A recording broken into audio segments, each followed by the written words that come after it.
Hi, everyone, and welcome back to Season 6 of Stand Up and Stand Out, Parte y Destacate.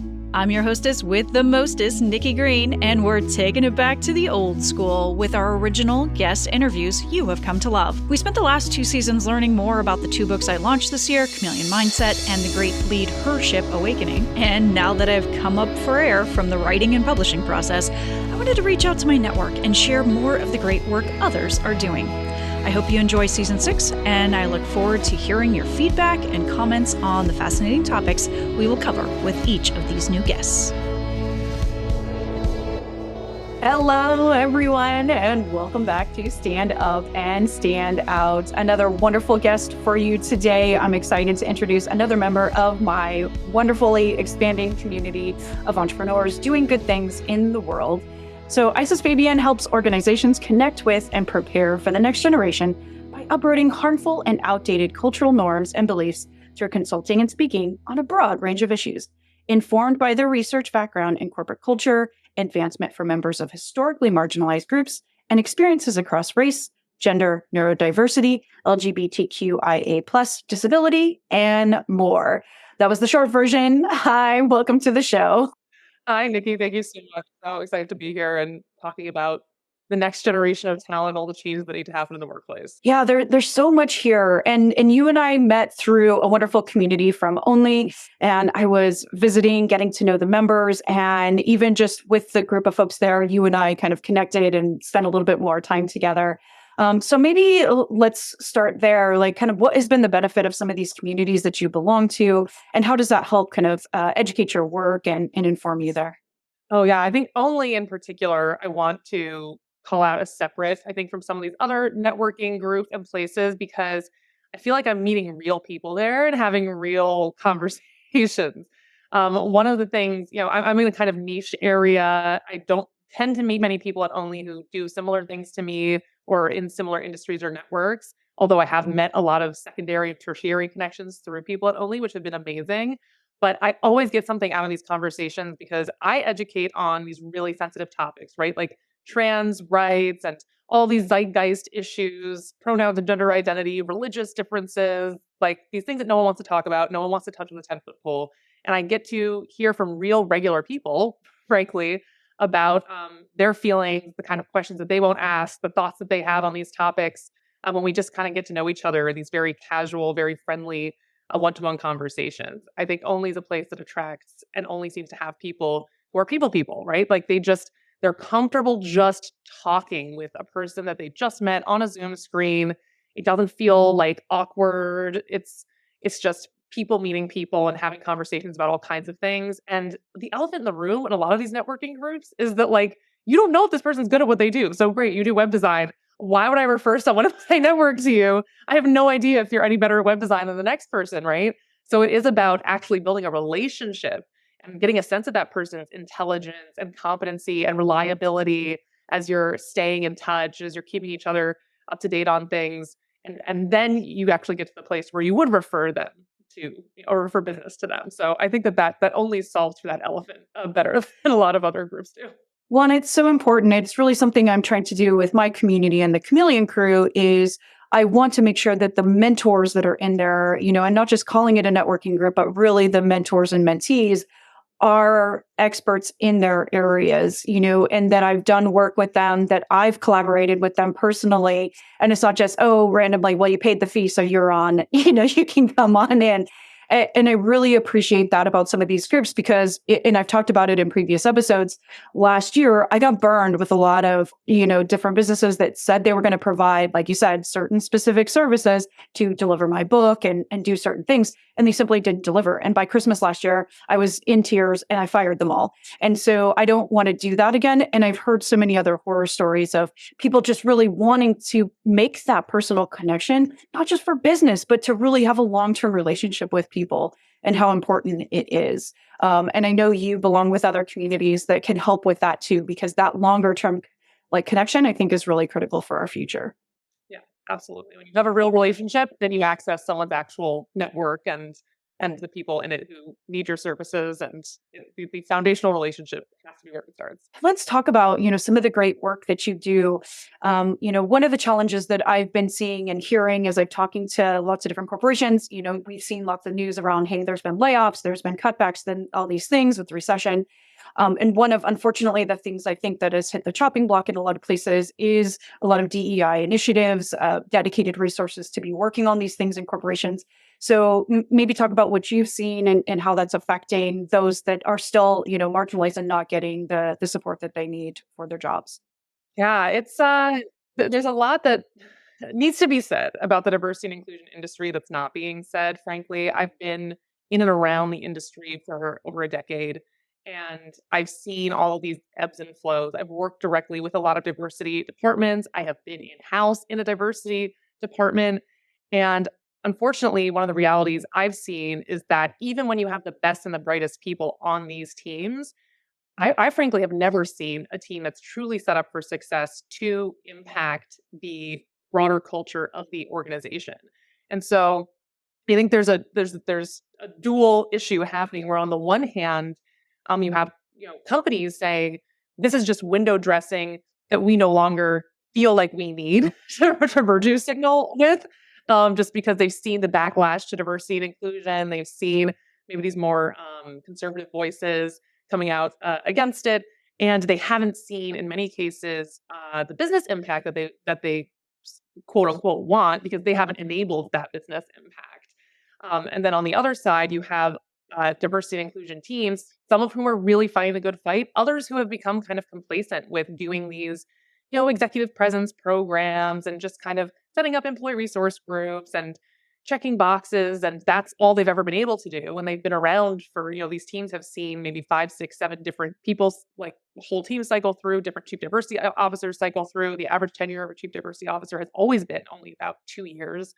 And so it's just this resetting over and over again. Meanwhile, the actual workforce is getting more diverse than ever, right? I think 1 in 5 Gen Z people identify as trans or non-binary. Like it is, and neurodivergence rates of diagnosis, especially with ADHD and autism, are skyrocketing for people of all ages. And so we have this tension where the real workforce is getting more diverse. They're coming up against the same issues that have always been present in the workplace. And in fact, they're chafing at some of these window dressing diversity and inclusion efforts that say one thing while they are turning around and experiencing a team or a manager or a corporate leader that is doing the complete opposite. Like I just spoke to a product manager a couple weeks ago who was saying like, yeah, the company I'm at now has no formal diversity and inclusion department or like formalized labeled efforts. And yet I would say the diversity and inclusion here is much better than my previous company, which had a team that was well resourced for the size of the company, that did a lot of events, right? But the actual makeup of the workforce, the path to leadership, being a woman of color who's not American in this case, just wasn't there. And the rhetoric from leadership just did not match what was coming out of diversity and inclusion. So I think we're at a really interesting inflection point in identity crisis for that industry right now because they are losing the funding. The roles are going away. But the answer can't be, we have to fight back to get those same roles. We have to go back to doing DEI the way we were doing it. This is why I advocate for conscious leadership as a competency and saying this cannot be a department. You might have people in-house who are responsible for creating this competency, but ultimately the burden has to sit with leadership. The expectation, the onus, right? It has to sit with leadership and the behavior of managers and leaders. And over time, it's just become something that's totally outsourced to this department. It's like having an emotional intelligence department. Like they can't do it. So a lot is happening in the mix, and we're going to come out of this looking very different, I think, than the DEI industry used to look. And I think that can be a good thing because, like you said, I think one of the things we've always struggled with is like, here's the authoritarian department that's going to come in and tell you how it's done. For me, I was in compliance, right? So, I had to make mandatory training and everyone's got to take it and I got to go chase everybody. And it was like, did that make the compliance of that particular, accounting rule or whatever better? Probably not. Most people are just like, man, this is annoying. I have work to do, right? And so the more we can intrinsically add it to the way we actually do business, and we're better educated and more compassionate and empathetic and able to really make that connection and make it a part of our everyday, that's when it's going to be what it needs to be. If we're constantly like, no, you're wrong, this is the right way, it's just going to keep making people, I think, feel isolated and other, different groups feeling marginalized. And that's not really the intent. I think, especially as we've spent a lot of time talking about this shift of the generations. Now, Gen Z coming into the workforce with 4 different generations really in the workforce, and different views on what we should be doing. Are we in the office? Are we out of the office? Are we productive hybrid? And adding those complexities into it all. So maybe let's talk a little bit about that generational shift. I also think, boomers and Gen X are going to probably be retiring a lot earlier than previous generations because they've prepared. They were like, I don't want to be here forever. I did this to get to a certain point, and then I'll do work, but I'll open my own business or do my own thing.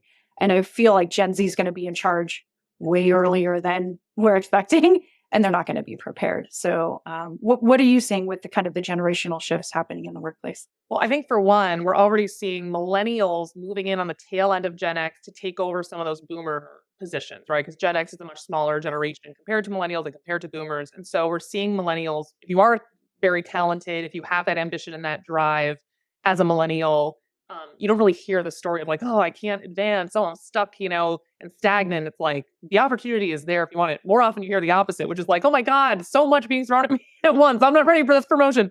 Like I hear that from millennials a lot, right?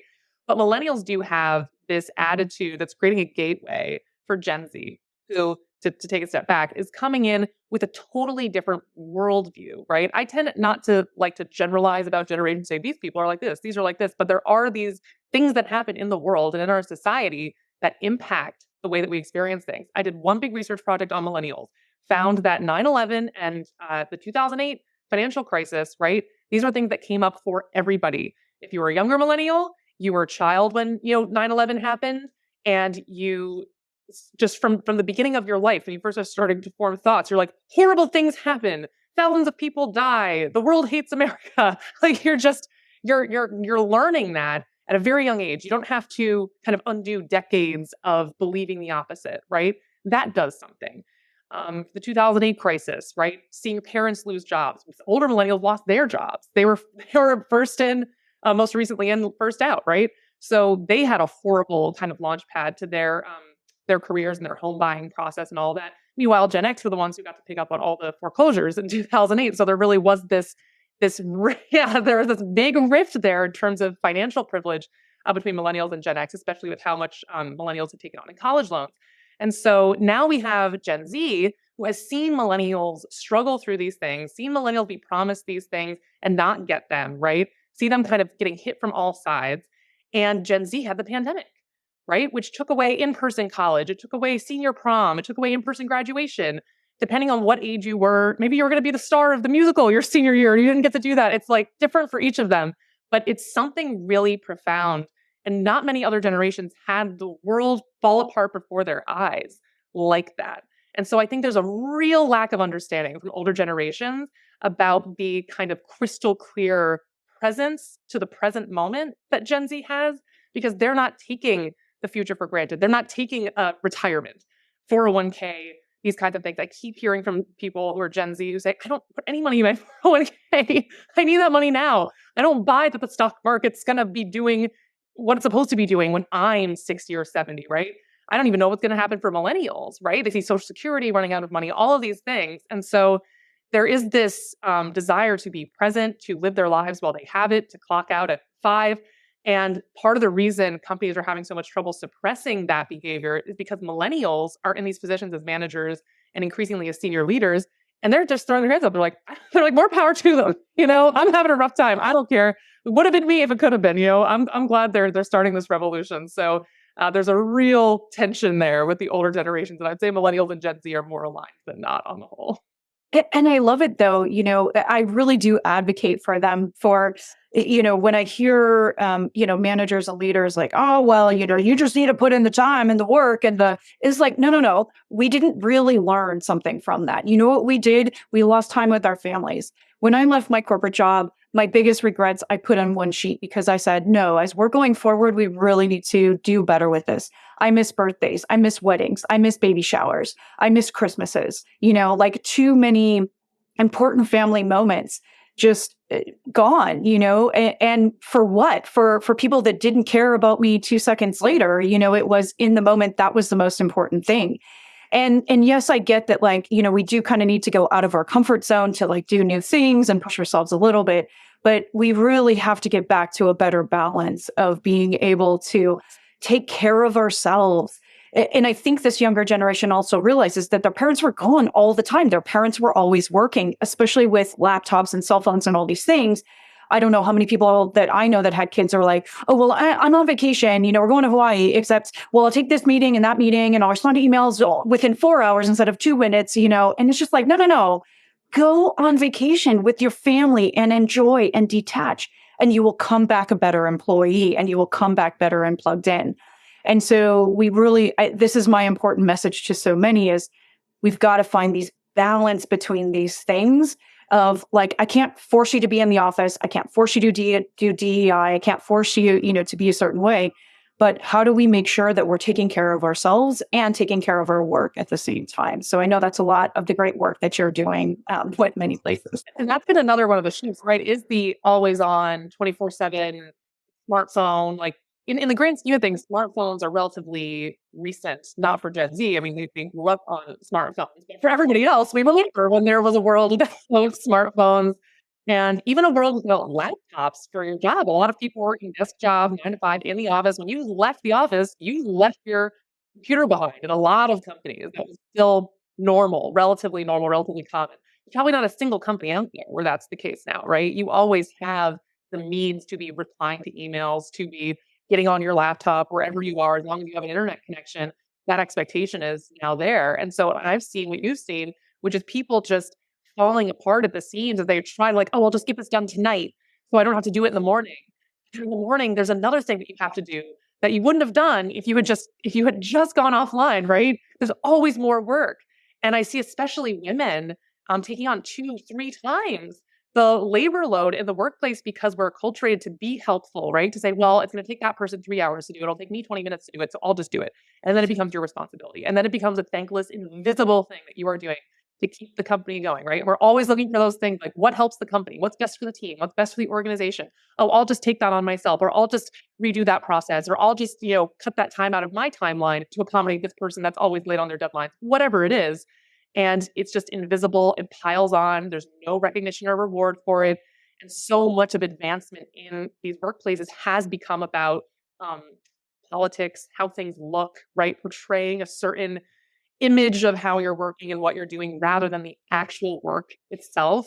And while millennials have been caught up in that and kind of got screwed over by learning by doing and learning all about the hard way and experiencing it the hard way, again, we have this younger generation that is seeing all this and is like, this is not paying off the way that it should for this amount of work, this amount of effort and self-sacrifice.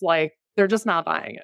More on a positive note, one thing that I'm really seeing that I'm loving is the support again for trades and even military service and opening up some of these things to other people that maybe wouldn't have thought of doing that path. And so I've seen a lot of women going into welding, and there's just these great aspects where starting to change sort of, again, the gender roles that we've maybe previously assigned to some of these. And even oh, okay, well, you can still get a college degree and do many of these jobs because many of these jobs are more technical than they've ever been before. Maybe you start, doing the job itself and then you run a business doing it. And so there's so much more opportunity, I think, for this. And so I'm excited to see how some of these other areas might positively transform and take advantage of the corporations not listening, and then trying to do new things. So I'm not sure if you've seen some of that in your work as well. What I've definitely seen related to that is this lessening of ego and superficiality around certain quote unquote accomplishments in life, right? So more people comfortable living with their parents, right? They're nothing to be ashamed of living with my parents. When I was graduating college, that would have been a big problem, right? For me, for my social life, my friends, my social life, I've been an abject failure. That's how it was back then. That is how it was perceived, right? Now we're in a completely different place. People are like, why would I be wasting this much money on rent? And they're just really reconsidering, how do I get what I need, do what I need to live the life that I want right now and not mortgage, my future, not have to just put all my hopes and dreams into a future that may or may not exist because the sky's on fire right now and who knows what's going to happen next. And so I do think that when it comes to the trades and these other industries, these other roles that people might previously not have considered, there is more of an appetite and there is more openness to just like, wait a second, I can actually be, an apprentice and learn on the job and get a good salary and get good benefits and have something tangible that I'm doing that is not, something that'll be eaten up by AI, for instance, right? Which is coming for much more of those, white collar office type responsibilities than the tangible trades that we need people to learn. So that's what I'm seeing is just less of that ego around having to own a house, for instance, thinking I'm going to be able to do that at some point when most people that's not the case anymore. They're like, they've let go of that. Living with a bunch of roommates, having to be in a relationship, even women more and more. So many women got divorced during the pandemic and are like, I am never going back, right? And they've become a louder and louder voice online. So what's that telling the next generation of like, you don't need to be partnered to be worthy. You don't need to have a man co-signing everything you're doing. In fact, you might be a lot happier without one, just as one example, right? So I do think that that's going to lead to exactly what you're talking about, a lot more openness and willingness to go where you are being received and rewarded adequately and not having so much superficiality around how and why we make these decisions. Yeah, I really am excited to see these transformations. I think they are going to, continue to be a cascade and domino effect of things coming together because another good friend of mine who I had on the podcast a couple seasons ago, she talked about, when she graduated from her master's program, there was like a name and shame list of like where you went to work after you graduated and also your salary. And if you weren't making at least six figures, you were basically like garbage. And they didn't even want to say like, they didn't want you to put that you went to that school, like on your LinkedIn profile and things like that. So I'm really hoping like some of that, like the brand is the thing that matters and the money is the thing that matters starts to go away. And we start thinking about the brand of ourselves of like, what's important to me, my values, and making sure I'm living the life that's important to me and building out my purpose. That becomes the central theme for people. And you find ways to do that within the constructs that are available to us, right? Absolutely. And companies, they really want to be acquiring and retaining the brightest talent of the next generation. They need to get better at not looking at the school you went to, the stuff that's pedigree, the stuff that matter. I mean, some of the people, the best and brightest people I've hired, they come from a broad range of backgrounds.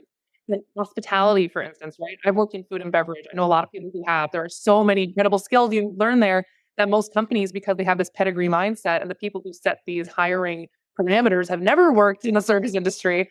They don't even think about these other skill sets. You're not looking at the fact that someone went to a state school while holding three jobs and they graduated on time. That's not a skill set that you want in your workforce, right? So instead of complaining like, oh, no one wants to work anymore, we can't find qualified talent, especially from, different backgrounds from historically marginalized groups. It's like, no, that's because you have so many biases about who is good and why, and you're letting their resume do the talking instead of using your critical thinking skills to assess someone's potential to do the job. Give them the chance to do it, right? That's what I've seen throughout my career is you give someone talented the chance to show their talent, and then they will succeed and they will advance quickly. And you just have to give them the opportunity to show their talent. They don't become talented because you're teaching them to be talented on the job. That's pretty rare, right? I think that, and I have an econ degree.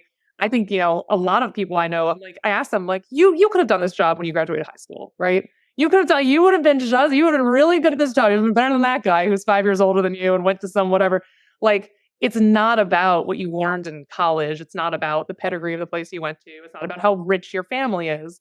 It really is like human potential and human ability lies across the spectrum. And companies right now are very bad at assessing for actual potential from unconventional backgrounds. There's so much talent left on the table. Oh, I couldn't agree more. And I could spend days and days talking to you about this. And maybe we need a sequel for this one because I think that there's a lot of rich content here and ways to continue help people lead better. That is why I left my job. I just saw too many of these decisions where you're missing out on great talent. And I, had so many struggles that were keeping me from being successful. And it wasn't until those people really reached out and said, no, I see potential in you, and gave me that leg up to really start to showcase.